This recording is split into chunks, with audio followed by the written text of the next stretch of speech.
Hello friends, તો આજે હું બનાવીશ ગુજરાતી સ્વાદ સાથેના પાત્રા. બેટર બનાવવા માટે 2 કપ ચણાનો લોટ લેશું. મસાલો થોડોક ચડિયાતો જ બનાવશું.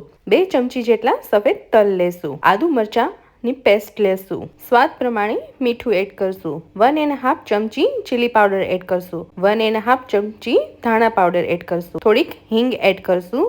થોડોક હળદર પાવડર, ગરમ મસાલો અને સાથે જ અજમા લેશું અને અજમાને હાથેથી જ મચડીને એમાં એડ કરી નાખશું. તો અહીં મેં આંબલીનું પાણી લીધું છે. એમાં 1.5 ચમચી જેટલો હું ગોળ લઉં છું અને થોડુંક એને ઓગાળી લઉં છું. ગોળ ઓગળી ગયો છે. હવે એને બેટરમાં એડ કરી દઈશ.